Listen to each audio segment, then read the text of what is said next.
I'm John Mercure. Welcome to a very special edition of Focus on the Falls. It's National Principals Month. I love this because I feel like so often we recognize our teachers and the kids know the teachers. The principals are the driving force behind what happens in the buildings here in Menomonee Falls. We've got a lot of special guests. All 6 principals in the Falls are here today, and I'm super excited about that. Dan Gebauer is the guy in charge of the high school. Terry Kovars is the middle school principal. Jenny Tamblingson at Valley View. Brad Hoffman at Shady Lane. Justin Gofford at Ben Franklin. Scott Walters is the guy at Riverside. Thank you so much for being here. Thanks for having us. Thank you. This is a special treat for me. The superintendent suggested this, and it was a great idea because what I said at the very beginning I think is so true.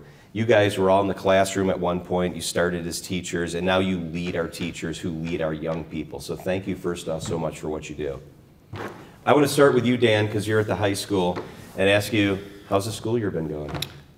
This is probably one of the best starts of the school year that I've ever had. It's Wow. my 3rd year at the high school, and I kind of joke with staff, saying like, now I kind of know what I'm doing while I'm there, but we've got a great plan this year, and we're all marching in the same direction and having a lot of fun doing it. How important is it what Terry does and what the principals at the elementary schools do? Because they get our kids really ready incrementally to take those steps into the high school. Yeah, I mean, it's absolutely crucial. And, Terry, and we'll probably talk a little bit about it today, is we meet weekly, if not twice a week. And the pieces that I'm really excited about what we're working on at the high school are pieces that we've jointly been working on together so that we have that alignment between 6, 7, 8, and then through high school.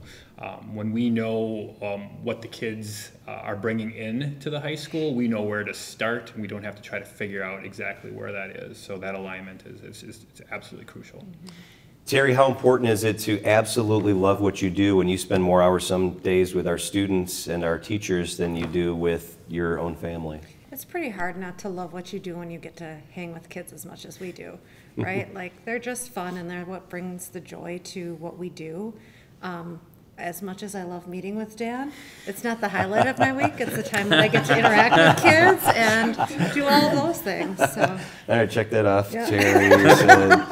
All right, our elementary school principals, I love being in our elementary schools. I love the art on the wall. I love the energy in the classroom. I love the little chatter that you hear when you're walking around. And Brad, I've been with you several times in your school, hanging out there at Shady Lane. What's the best part about being a principal?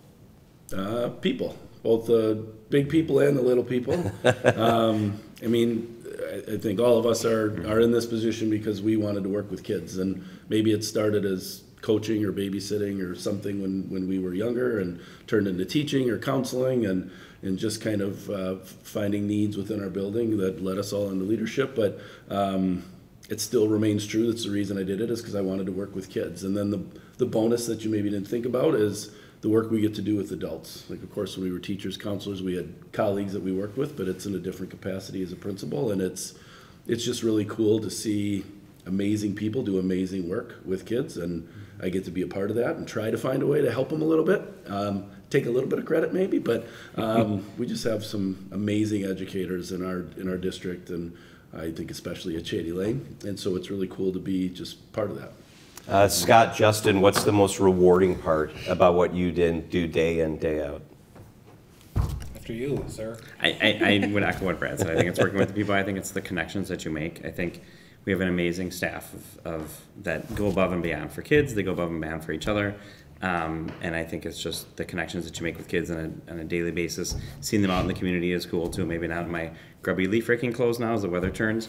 But it's all the connections and the things I remember are, when we were out, we just went through COVID a few years ago too, and just how the staff came together for kids and literally flipped on a weekend, how we came together as a team. Those are the things I remember, and how hard we work for kids and how hard we work for each other, and then those connections are what you remember too.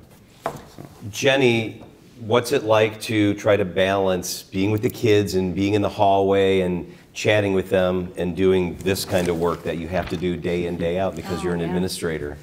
Yeah, it can be challenging, but the priority is to be with kids and to be out in the building and be visible.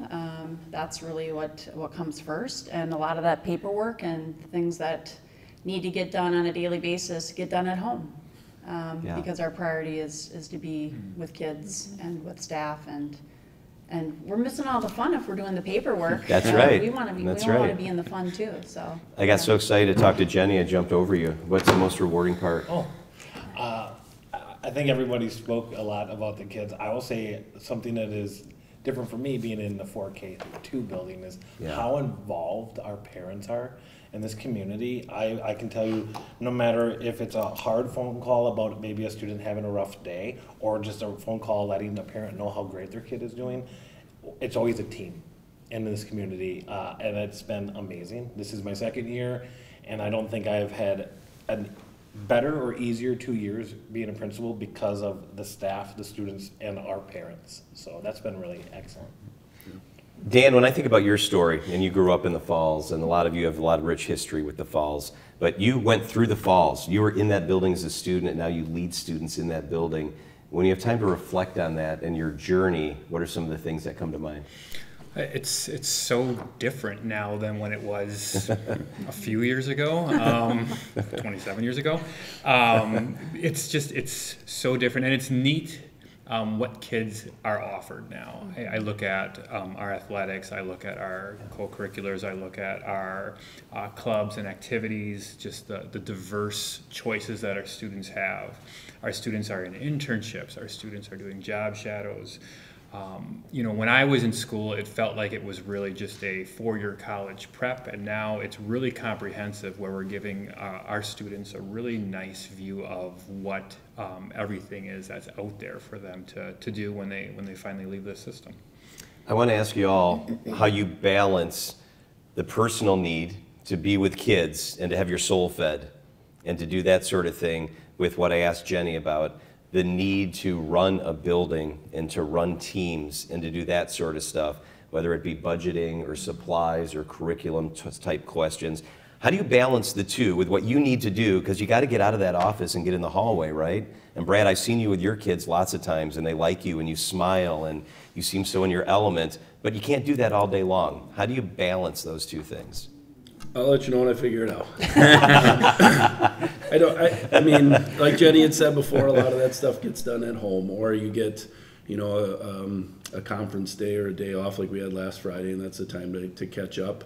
But I mean, it was a joke, but it really is a struggle. There's days where things kind of pile up, and so I'm like, I need to buckle down and get a little bit of work done, and then I go through several hours, and it's like, I haven't been out of my office. This isn't right.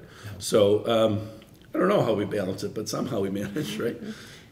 Scott, do you find a way that you just have to say sometimes, Brad just referred to it, I got to get out there. I got to make sure I'm connected to the core of why I chose to do this. I do. I think, you come back from a meeting or something, not that they're stressful or anything, but I think my greatest moments of joy are getting back in those classrooms. But I think the balance, we're so mobile now with what we do. So, I mean, I take my laptop everywhere in the building. So. Yep.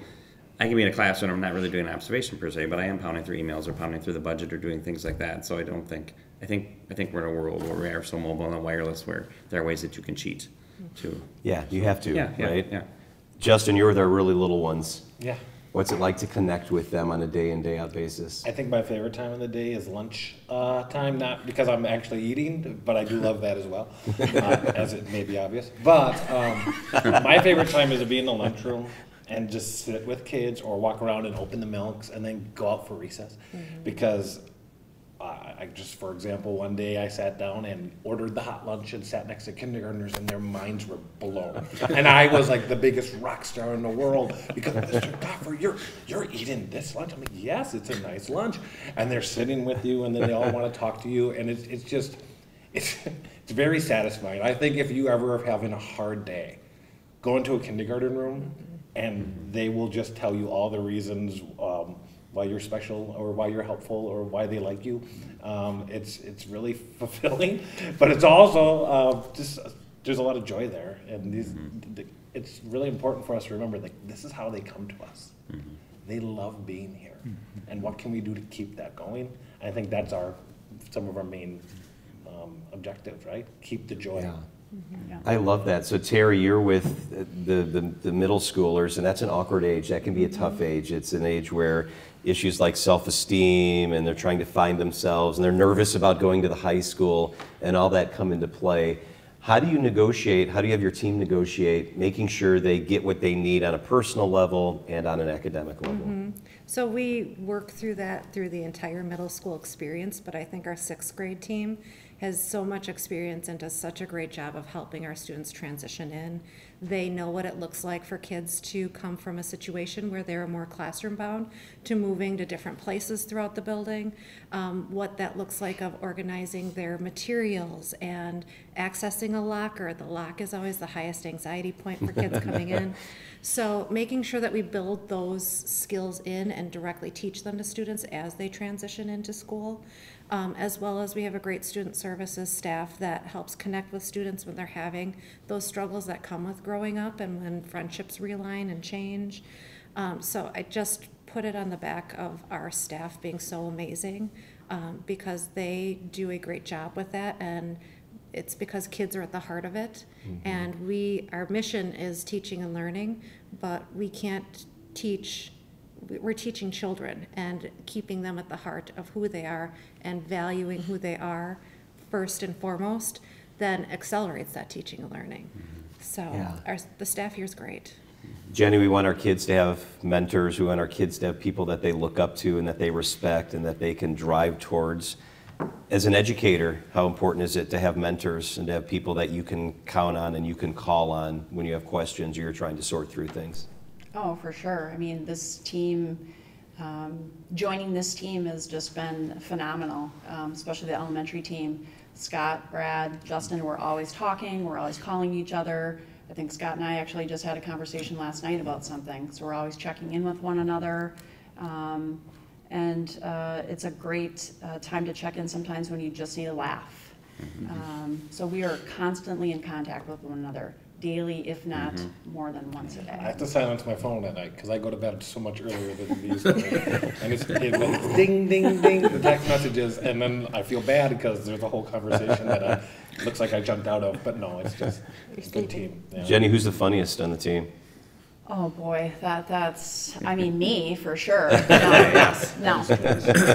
Definitely Scott and Brad keep me on my toes with jokes. And yeah, it's constant. And we have to laugh, right? We have to laugh. And we do. We laugh a lot. Yeah. What's the biggest challenge being a school administrator in 2024? Brad? I think just the responsibility that we have, right? All kids need to learn. They all need to grow. They need to be well adjusted to take on the challenges of the world. And, with, 4K through second grade buildings, sometimes it doesn't seem like those challenges are that big, but what we're doing now starts the path through all the way through high school, through post-high school and all of that stuff. So it's a big weight to kind of shoulder that we can't afford to get it wrong, and there's a lot of challenges. And so trying to meet those challenges to get kids what they need so that they can learn and grow, be ready for the next level. I think that's the hardest part. And I think all of us care immensely, so we take that on. I'm trying to find the balance of that. Like, I don't ever want to lose that because then I'm not in the right profession anymore. But I think finding a balance of celebrating the positive more than just worrying about the immense responsibility we have. Justin, biggest challenge in what you do? Honestly, our teachers do so much work to be ready to bring their best for kids every day. And it's trying to help them find some work-life balance. Their work is so important, and they take it on so readily, but it's sometimes like helping them find, like, take a moment for yourself, take this time, or you know what, we'll cover your recess duty, stay in for 15 minutes, have a moment. I think the biggest challenge is helping our amazing staff sometimes take a moment for themselves, which is a great problem to have. That is a great problem to have. Scott, how important is it to have an administration and a leadership that understands what your needs are and where you're going and that you can easily work with? It's huge. I think, being in leadership, and I know our district leadership understands, don't ever forget where you came from. So to understand the challenges that we face, but I think we have a really supportive team. This team here is extremely supportive, and we're all on the roll day in, day out. But I think we get support from the top, and I've been here a while, and we've always had a supportive district office who understands us, supports us, gives us the resources, gives us the networking if we need it, the ideas, the push when we need it as well. I think that's super important. Yeah.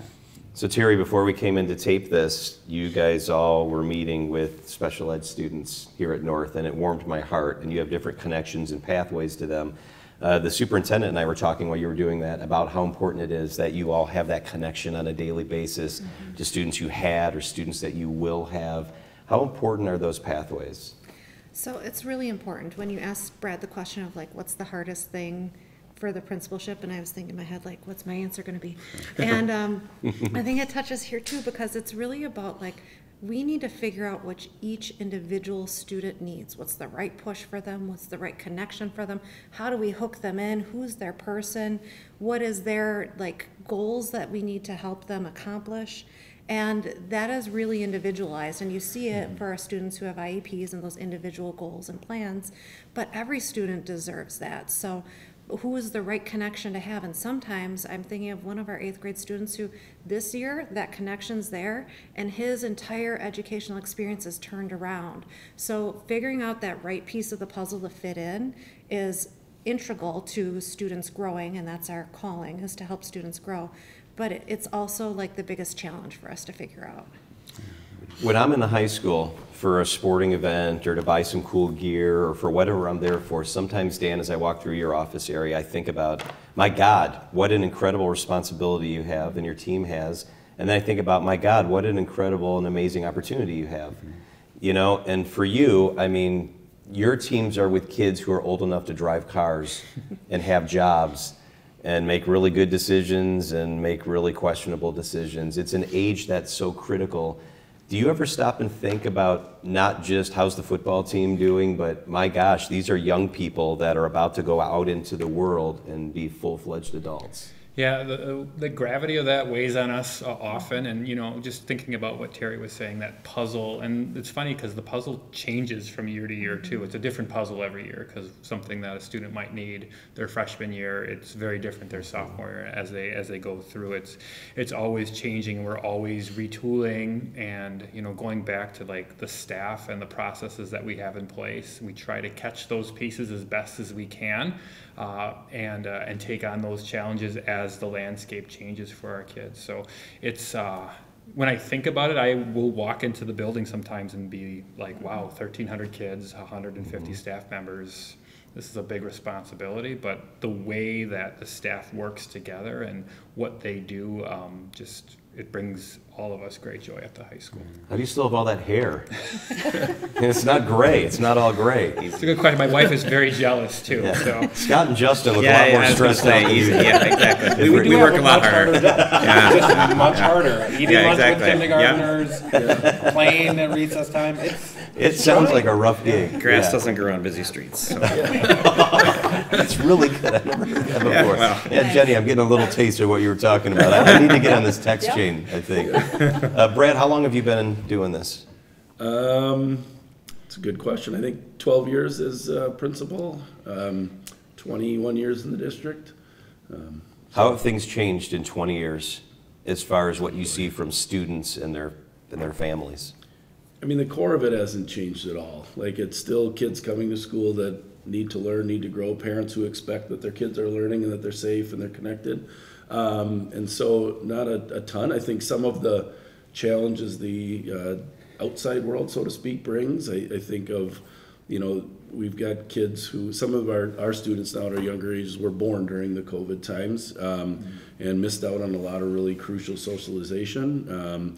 You know, kids throughout the rest of the grades had a significant part of their life that was through that, and not necessarily the virus itself, but just how it affected us socially.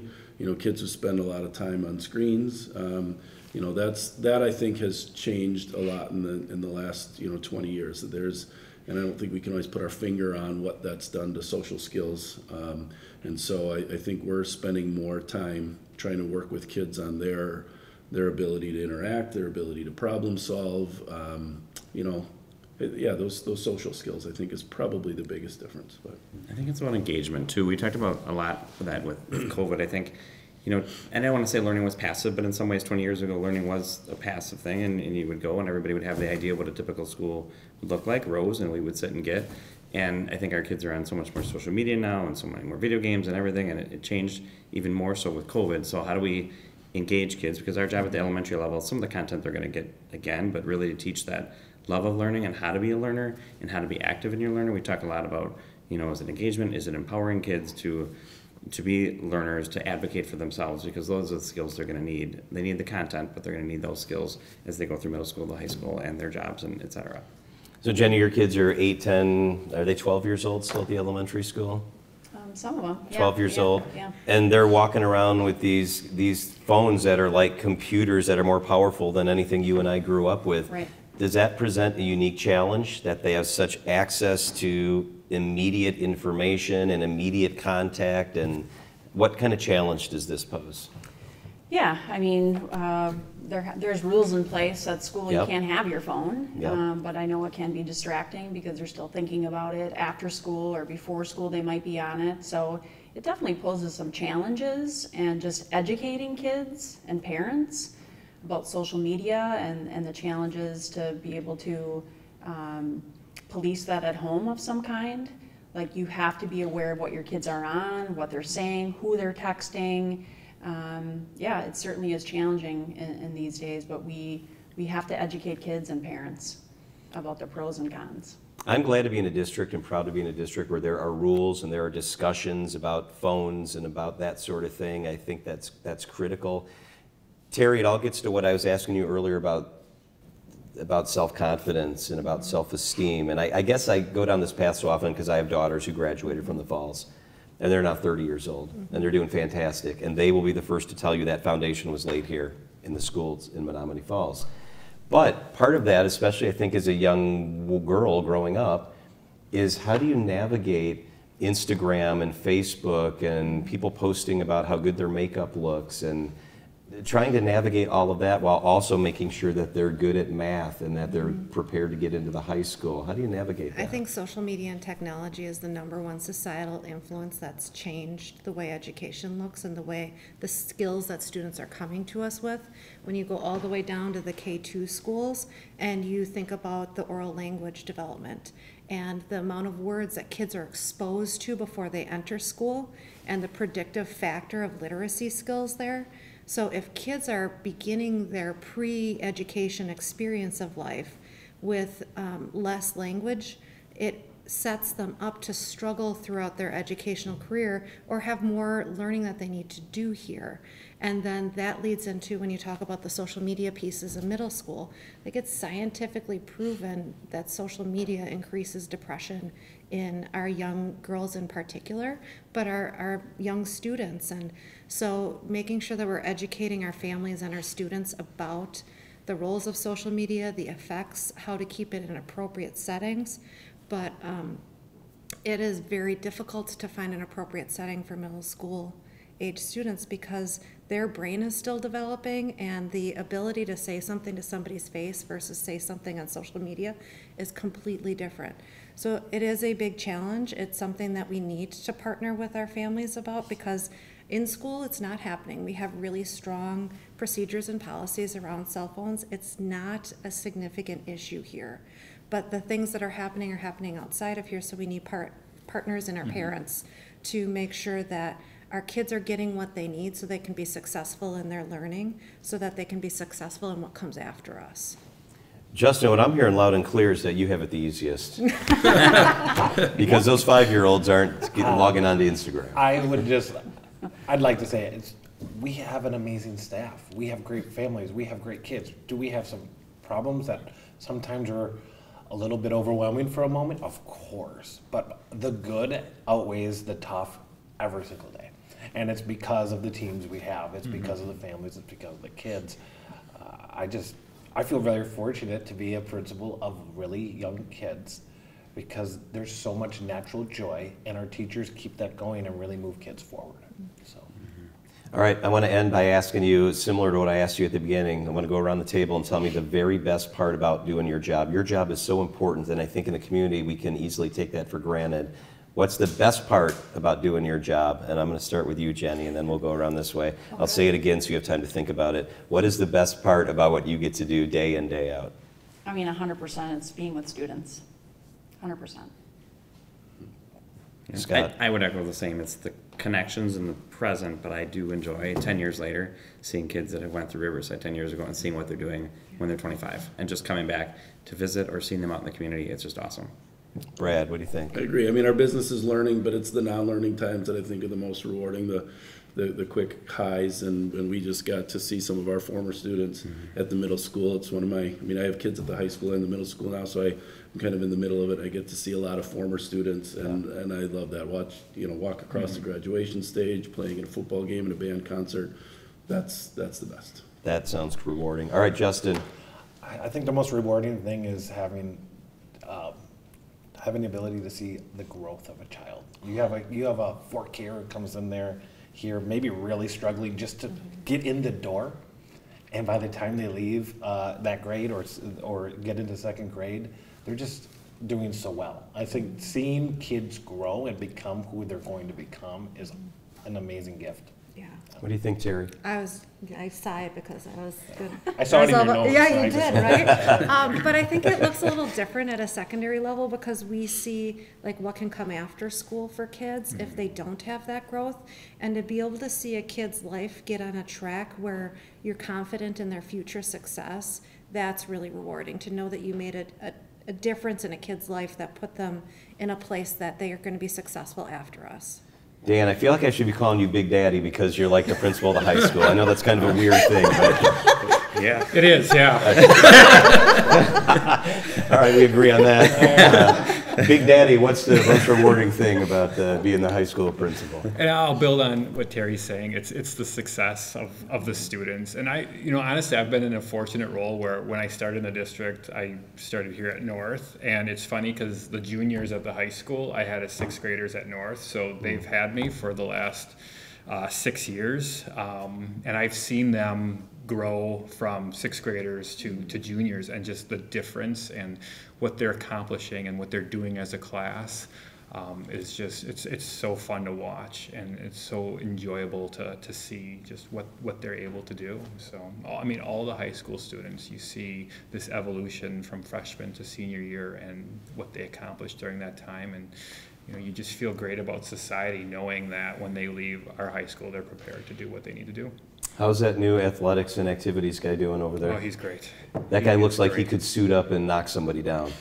Yeah, his That guy is- biceps that are guy is serious. thicker than my legs, I think. So Yeah. he's amazing. But he is so good at what he does. Kids Yeah. love him, and he's doing some great things for the high school. You guys, our community needs to not take for granted, because it's easy to think about the teachers that are wiping noses and that are walking in the little lines down the hallway, and those teachers don't get what they need. Those teachers don't get fed. Those teachers don't get any of that without you leading. And our community needs to take a beat and take a step and recognize that what happens in our schools, you guys lead that. What happens in our classrooms and our hallways and all that stuff is because of what the 6 of you do. And we want to thank you for that. It's critically important, and we kind of celebrate it this month, but I know the superintendent and I talk about this on a regular basis, and it's celebrated in the district office every month.